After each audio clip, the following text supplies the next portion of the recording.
Hello, here again we are going to speak today about the meaning of inverse functions. Now inverse functions occur often in mathematics because for example when you say for example the sine function, for example, use for example sine 30 degrees is equal to half, for example.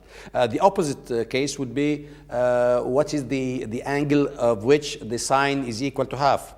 And there are many functions in mathematics which are opposite or inverse to one another. For example, the exponential and the logarithm. Well, the exponential, for example, you raise 10 or e to a power. Whereas the logarithm, you are seeking the exponent to which, when you raise it to, when you raise 10 to it, you get the number of which you started with. So, in fact, in mathematics, you always encounter functions and inverse functions. So, in this lecture, we are going to speak about these functions and expose them in detail. Now, inverse functions.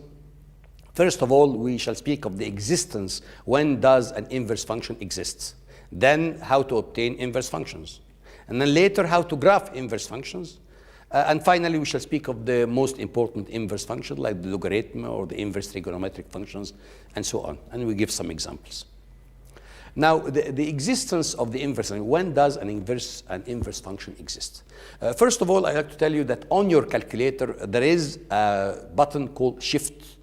And the operation that does this button do is that it calculates the inverse function. For example, when you have square, for example, you want to square 3. So you feed in 3, and then you push the button x square to get 9. But when you want the inverse of this, you feed in 9, shift operation, and you again push the button x squared to get the square root of 9, which is 3. So the shift button here represents the inverse operation of what you do at the very beginning. So now the existence of the inverse function is the following. When does, as I said, an inverse function exist? Now, suppose you start by 7. So 7, the square of 7 is equal to 49. So the inverse operation, the inverse question, what is the square root of 49, which is 7 on your calculator? So really, this is not really the exact question, because calculator, they know their way. But we have to understand it too. So the question is not what is the square of 7 to give 49, and the contrary question, the opposite, what is the square root of 49 to give 7. But the question is, the square of 7 is 49, but what are the opposite question is that what are the numbers that when they are squared, they yield 49. They are not only 7, but you may have 7 and minus 7. And this is actually is not to be accepted. Why? Because we know that for a function to exist, then it has to map one value in the domain of the function into one value in the range of the function. So here 7 gives 49.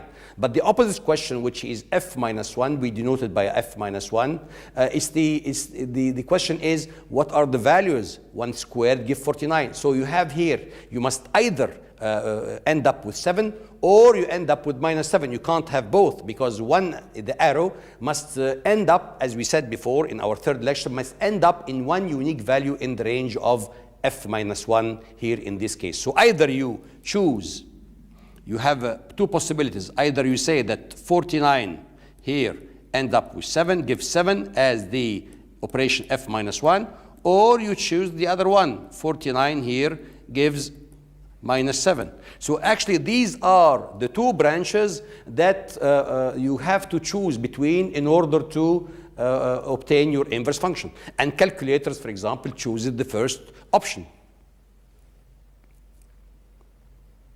So here again, here is y, this is the same example, y is equal to x squared.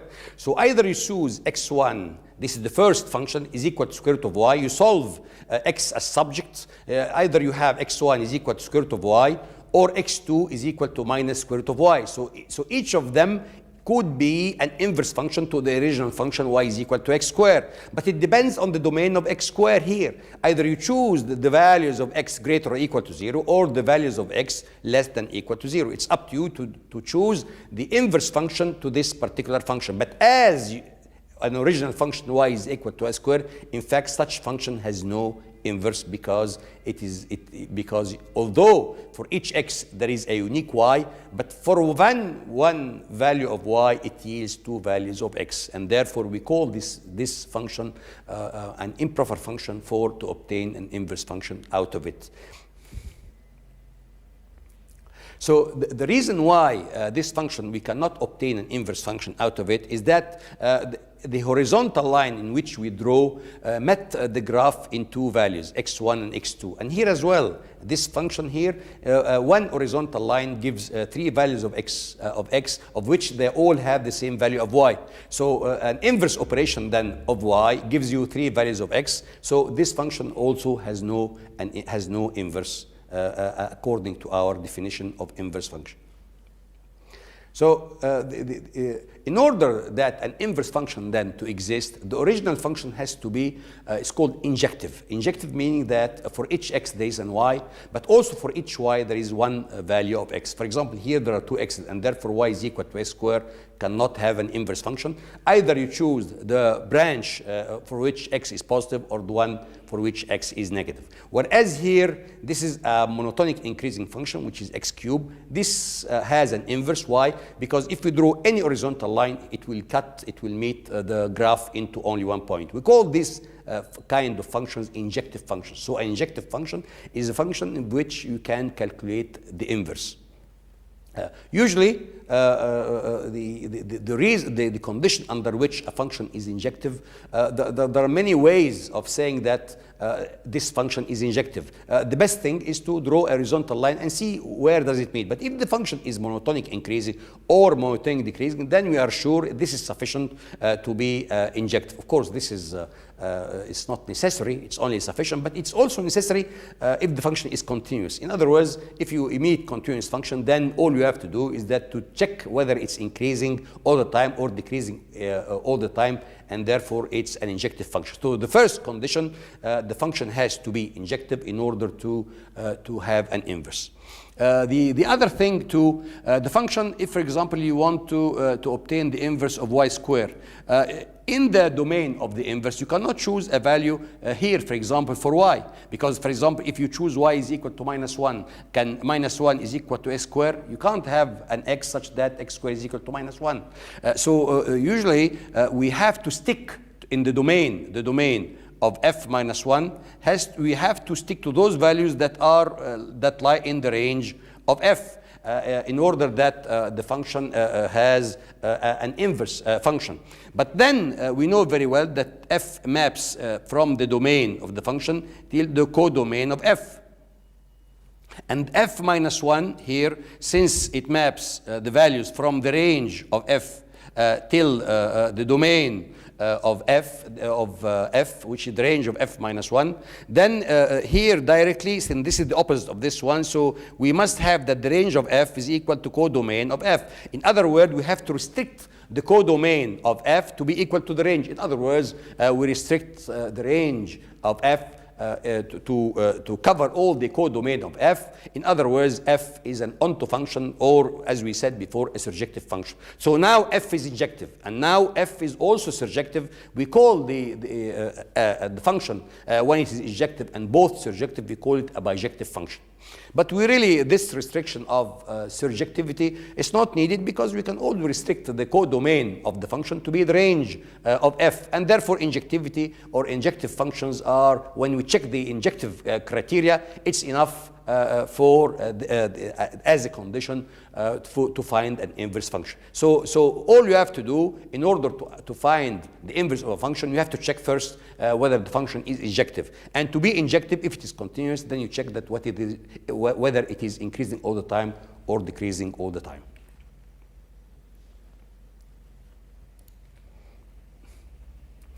So here, we come up to this conclusion then, that the domain of f minus 1 is equal to the range of f, whereas the range of f minus 1 is equal to the domain of f.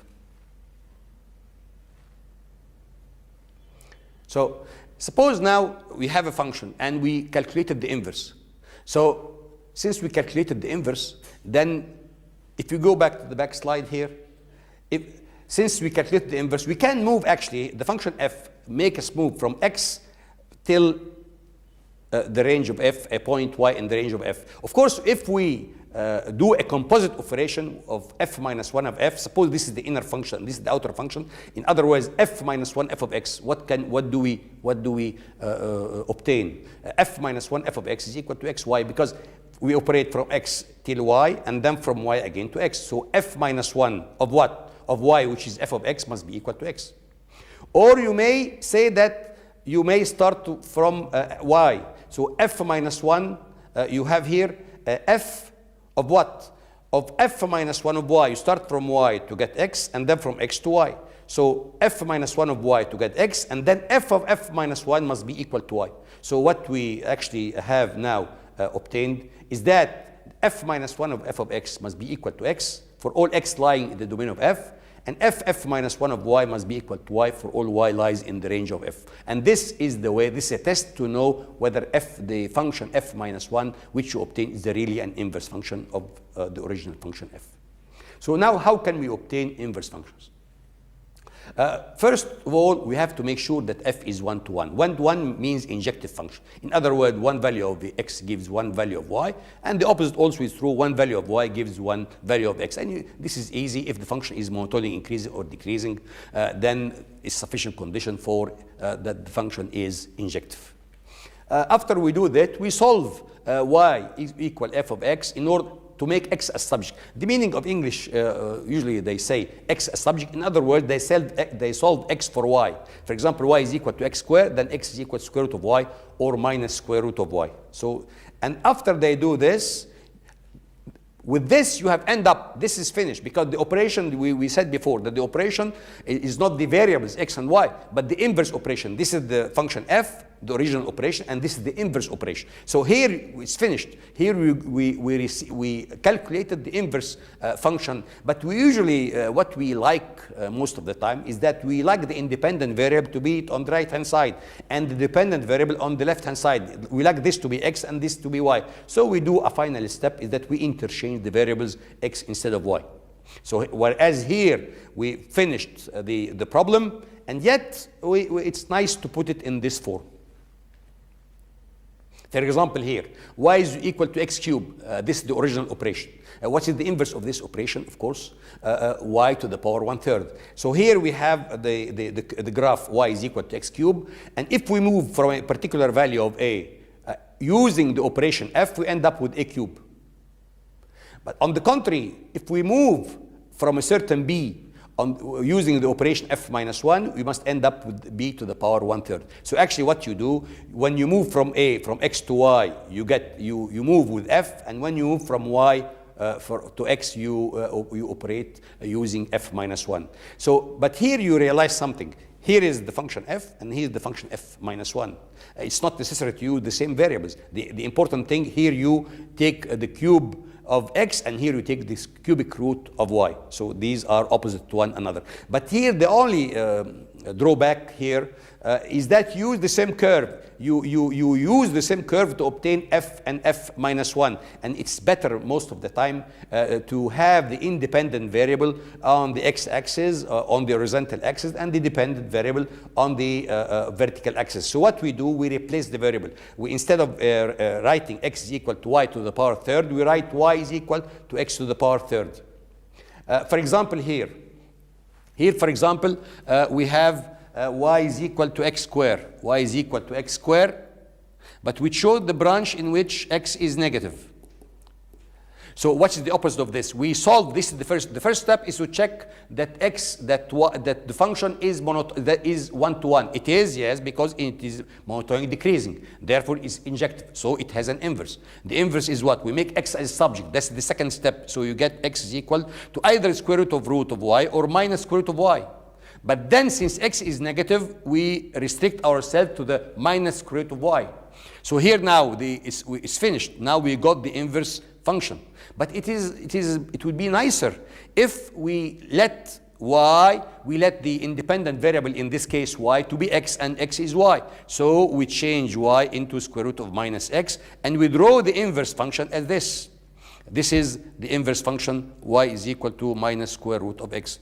Here we realize something. Here the domain of the original function is x less than 0. So it must be equal to the range of the inverse function. Yes, the inverse function, the range is y is less, x is less than or equal to 0. Whereas here the range of the original function, x greater than 0.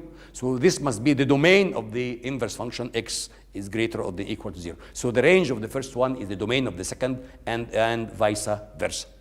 And here is exactly what we did. You have here y is equal to x squared with x negative. Here we have y is equal to minus square root of x with x positive. The domain of this one is that, and the range of this one is also negative values of x. Whereas the range of this one are positive, and the domain of this one, those values of x are positive. And this is the inverse function, y is equal to minus square root of x for all x greater than equal to 0. We notice also something, that the point, since the point minus 7 and 49 lies on the graph of the original function, so on the contrary, on the inverse function, the point 49 and minus 7 are the one to be found on the graph of the inverse function. So here it says something, that the point P of A and B on the graph of f must coincide with the point P of B and A on the graph of the inverse function. So there must be a symmetry. Yes, both curves or both graphs must be symmetric with the line y is equal to x all the time. The straight line was equal to x. And this is one way of checking whether you are correcting, whether you are correctly found the inverse function, is that you find the graph and the opposite, or which is the graph of the inverse function. Both of them must be symmetric to the line y is equal to x.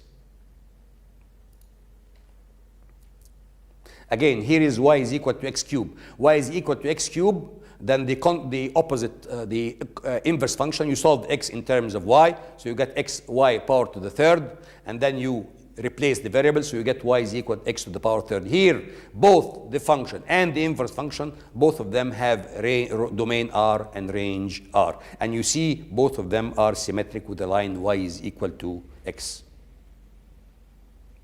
So here, as we said, we notice the symmetry around the line y is equal to x. In other words, the point P of A and B on the graph of f corresponds all the time to the point B of A, P of B and A on the graph of f minus 1. This is a problem. Find the inverse function of this function here, square root of 5x plus 8. So this is the original function here, and you see directly that the domain of this function for those values of x that makes 5x plus 8 under square root positive, x must start from minus 8 over 5. So now the domain of the original function are the closed interval from minus 8 over 5 till infinity, starting from here. Now you solve x in terms of y, and you get this one here. Easily. When you solve this, of course, you better interchange. You interchange x by y, and you get this. Here you directly notice that the range of this function starts from minus 8 over 5. This point is minus 8 over 5 and 0, and this point is 0 and minus 8 over 5, because they coincide to each other. So the range of this function must be equal to the original, the domain of the original, so the range of the inverse functions from minus 8 over 5 to infinity, whereas the domain of the inverse function is equal to the range of the original function from 0 to infinity. Now, if we want to check whether what you obtain is really your inverse function, it's easy, as you said before. Here what you get is what? Here what you get is f minus 1, because you started with 1 over 5. This is the inverse function, 1 over 5 of x squared minus 8. So you substitute, you get a composition between f minus 1 and f. And this is what you get here. This is f minus 1, f of x must be equal to x for all x lying in the domain of the original function. Whereas here is what? Here f minus 1, because the square root 5x plus 8. So 5 times f minus 1, the composition between f and f minus 1 of y must be equal to y for all y lying in the range of f. And the range of f are those y are positive. And since they are correct, these coincide, because of course when you take the square root of this, what you get here? What you get, this cancelled out and this cancelled with this, 8 minus 8, you get square root of y squared, which is mod y, and mod y is equal to y since y is positive, so you get a correct answer, and therefore your inverse function is that. Now, how do we graph inverse function? This is one way. How do we graph them? Now there is one simple way of doing this.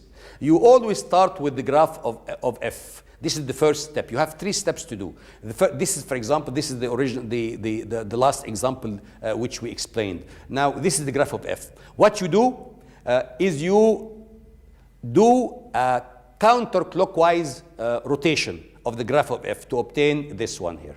So this is the second step. When you do this, after that, this is the second step. You put a mirror on the y-axis to obtain this graph here. To make it more clear, suppose, for example, this is the same example here. This is the same example. Now, this is the example above. This is what we started with. This example, you do a clockwise direction, like this, to obtain this one. Then the last step is what? You put a mirror here. When you put a mirror here, you see this one here. So this is the inverse function.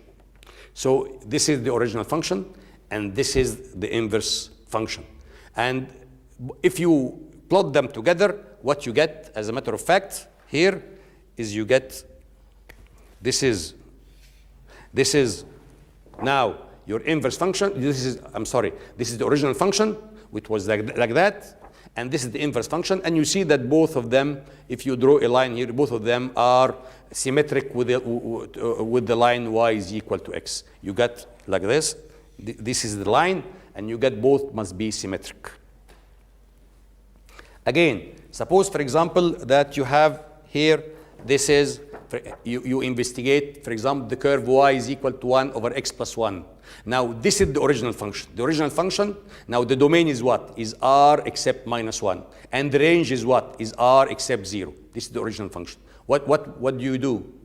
You rotate anti-clockwise like this, 90 degrees. And then what you do, you put an arrow here. You put a mirror here on the y-axis. When you put a mirror here, what you get? You get this one here. So now, the domain of this function is the range of the original function, which is r except 0. Whereas the range of this function is the domain of the original function, which is r except minus 1. So this is the original function here, and this is the inverse function here. And in fact, you can put them together to obtain this one here. This is the original function which you started with, 1 over x plus 1, which exclude minus 1 from its domain, this one here. And the intermittent line here, this is your inverse function, the one which is not complete here. And actually, both of them must be symmetric around the line y equal to 1 here, like this. This line here, you find here, the line must pass, the intersection of these two curves here must pass by the origin, and both must be symmetric around the line y is equal to x. Now we can also show it using an applet here. What we have here, for example, you have an applet here. This is the curve y is equal e to the power x. Now, what you do first, you rotate, you rotate your function 90 degrees to get this one here, the blue one. And then after that, you put a mirror to obtain this one. Here, this is the original function, and this is the inverse function. This is an exponential, and this is a logarithm. You may also, for example, have the curve y is equal to x cubed. This is x cubed. What is the inverse of x cubed? It's x to the power third. So you rotate anti-clockwise. You get this one. And then you put a mirror.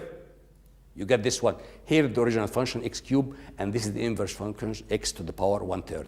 And both have a range and domain r. Finally, for example, this is a cosine function. Now, a cosine function, of course, a cosine function cannot have an inverse y because cosine function is periodic. So it's not an injective function because for a value of 1, for example, you have a 0, you have 2 pi, etc. So this is not an injective function. For each value of y, there are an infinite number of values of x. So you have to choose a period or an interval in each of the function is monotonic increasing or decreasing, like this one here, to be injective. In other words, for a value of y corresponds only value of x. So we chose only the period in which you have from 0 to pi. From 0 to pi, the function here is injective function. So what you do, you want the inverse. You rotate anti-clockwise, 90 degrees. You got this one. And then you put a mirror on the y-axis to get this function. You notice here, this is the original function, and this is the inverse function, and both of them must be symmetric around the line y is equal to x.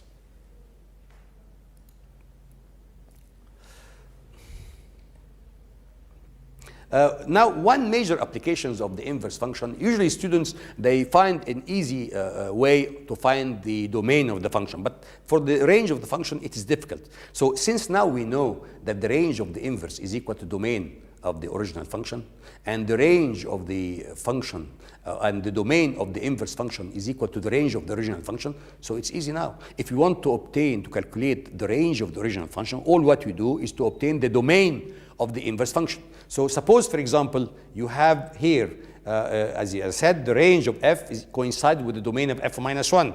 So once we calculate the domain of f minus 1, this coincides with the range of the original function which we seek to calculate. Now suppose, for example, you have a function of this one, y is equal to 2 divided by x squared plus 8, and they ask you to calculate the range of this function. Now the range is easy here because R, the domain is R. But if we take the domain of R, and this is the original function here, this is not an injective function because it's monotonic increasing than monotonic decreasing. So it's not injected. So we have to restrict ourselves to a region in which the function is injected. So for example, we restrict ourselves to the value of x, which is x greater or equal to 0. In other words, we shall find the inverse of this branch here, starting from 0 to infinity, and this is the monotonic decreasing, and therefore it has an inverse. Now, what is the inverse of this function? It's easy. We can solve x in terms of y. Yx squared plus 8y is equal to 2. So x is equal to square root of 2 minus 8y divided by y. Now, y is positive from the first equation here. So in order to obtain the domain of the inverse function, which we seek because this is equal to the range of the original function, all we have to do, we have to make sure that what is under the square root is positive. Now, y is positive, as we said before. So what remains, that 2 minus 8y must be positive. In other words, y must be less than a quarter, 2 over 8. So now we have calculated the range, the domain of this inverse function. So it ranges from y greater than 0 because we cannot divide by 0, until 1 over 4. What this means, this is equal to the range of f, to the domain of f minus 1. But since the range of f is equal to the domain of minus 1, so what in fact we have done is that we have calculated the range of the original function. So one way of calculating range of functions is via calculating the domain of the inverse function.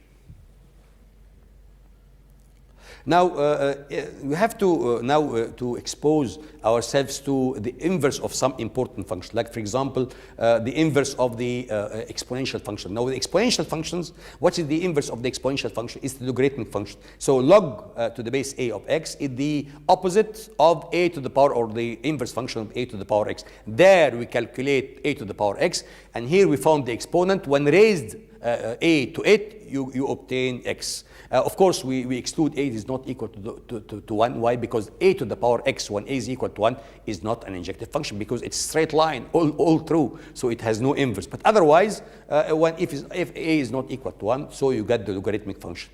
And here it gives you different values of here, for example, a to the 0.1 coincides to 10 to the minus x, because 0.1 to the x, so this corresponds to 10 to the minus x, and the others are e to the x, 10 to the x, etc. And this you got different values of logarithmic functions coinciding with the base 2 or 10 or e. Now, there, e to the power x, the range of which are those values, those positive values of x. So this must coincide with the domain of the inverse function. So the logarithm of x, the domain of which are the range of the exponential, which are all x are greater or equal to 0. Whereas the range of this function is r. Why? Because this coincides with the domain of the original function, which is the domain of the exponential, which is also r.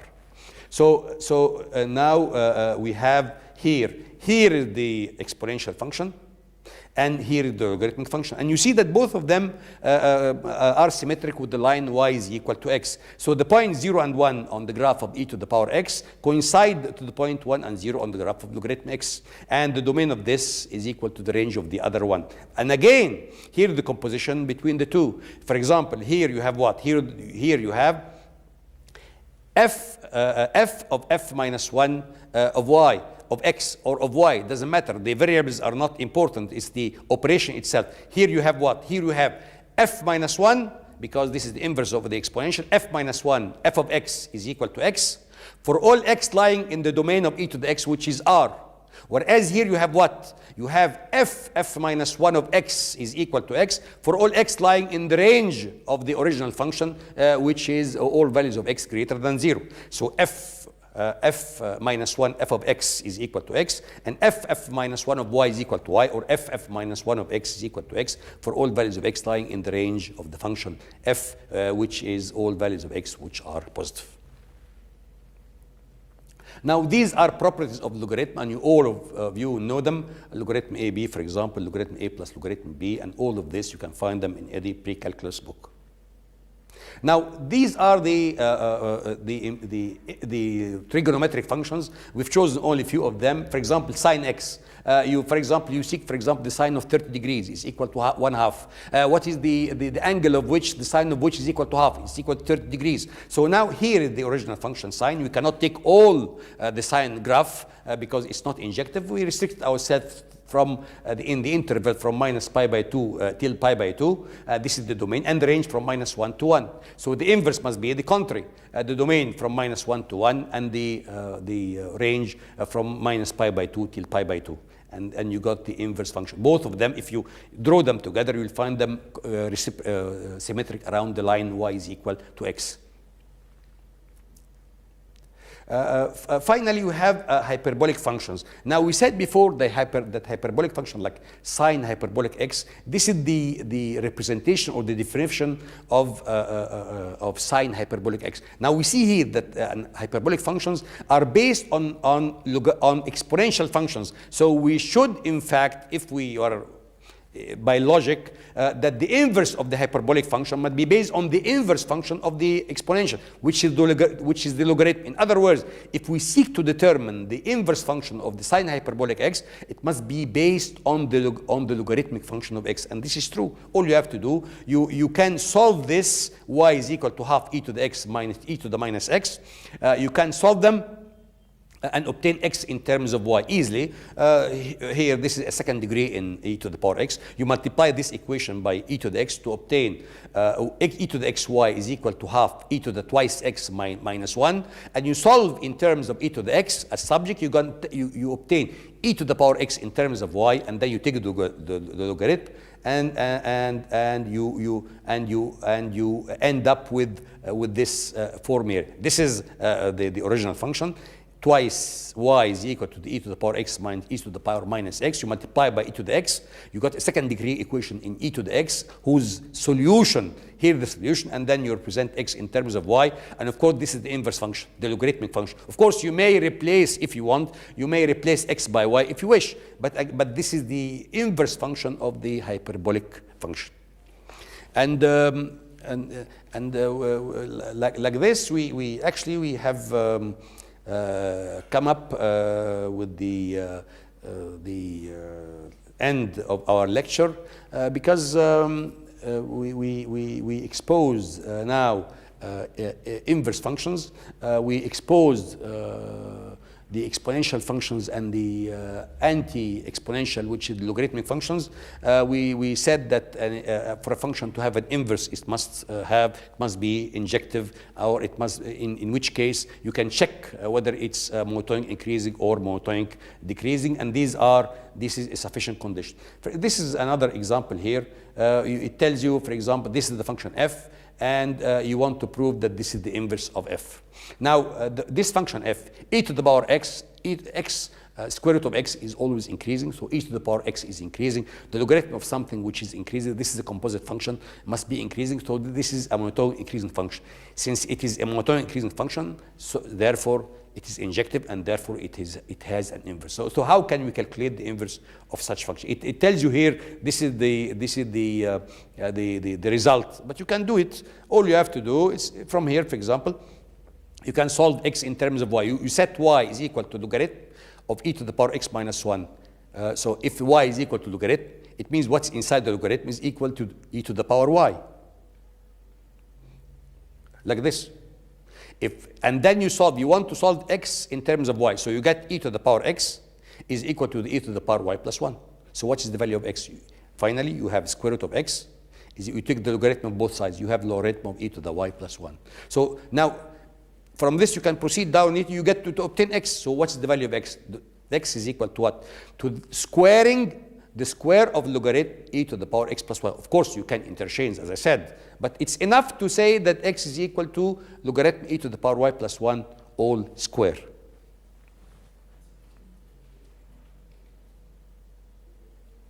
Now, this is a theorem which is nice, and it relates composite function in inverse functions. Sometimes, for example, you have a composite function of f and j, and you wish to obtain the inverse of this function. So you have two solutions, two choices. Either you calculate, it tells you, either you calculate the composition, which we done in our last lecture, and then after you do the composition, you seek to determine the inverse of this composition here. The inverse of this composition, in other words, you check first. First, for example, it is known that if J is injective and F is injective, for example, J is monotonic increasing and F is monotonic increasing, for example, then you are sure that F circular J exists. Once you do that, you calculate the composition, and then you seek to determine the inverse of this composition.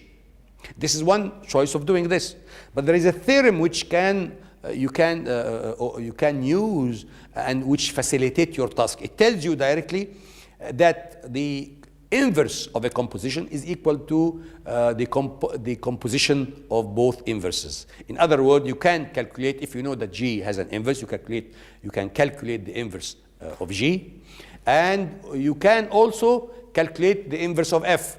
And then you can calculate the composition of the two. And actually, this is interesting. Why? Because it exists in other topics as well, not only in calculus. It exists even in matrices. If you are aware, for example, you have two matrices A and B. Matrices are arrows made of arrows like this. You have an arrows of rows and columns like this. And this you use all the time in solving equations. That you must have them, take them in school. At least you have, for example, a 2 by 2. For example, 2, 1, 1, minus 1. For example, this is a matrix. You may have 1, 0, 2, 3. This is another matrix. If you multiply them together, you get AB. Well, then there is a theorem in matrices tells you that AB to the inverse of the product of two matrices is equal to the inverse of the first one times the inverse of the second one. And this is a strange theorem that instead of multiplying both matrices and then finding the inverse, what you can do, you can calculate first the inverse of the second one, and then you multiply it by the inverse of the first one. And what is interesting here is that you interchange them. Well, here you start with A, then when you do the inverse, you start with B. And same thing with here. Here, what we have here, the inverse of the composition F circular J is equal to composition of the inverse, but here you realize that it's the inner function which comes into the composition. The inverse of when you calculate the composition here, you have to do the operation G first and then F. So the inner function here comes first as its inverse. So F circular J is equal to G minus 1 composition of G minus 1 circular F minus 1. So now we come to the end of the lecture, and with this we have exposed the concept. The main important thing of this lecture is that we have exposed the concept of the inverse, and we have set the conditions under which an inverse function exists. It must be both injective and surjective, and we said that injectivity is enough because we can restrict the codomain of the function to be the range. And once you can check this by, for example, checking that the function is monotonic increasing or decreasing. This is a sufficient condition to be injective. And once you do this, then you solve x in terms of y. If you have y in terms of x, and you replace the variables, and you get the inverse function. And we saw how we do this also by graphs, by rotating the graph of the function anti-clockwise, etc. So with this, we come to the end of this lecture. I thank you for your attention, and I like to remind you again that all these lectures are uploaded to the platform of the Unitudo Telematic University. Thank you. and again in our next lecture.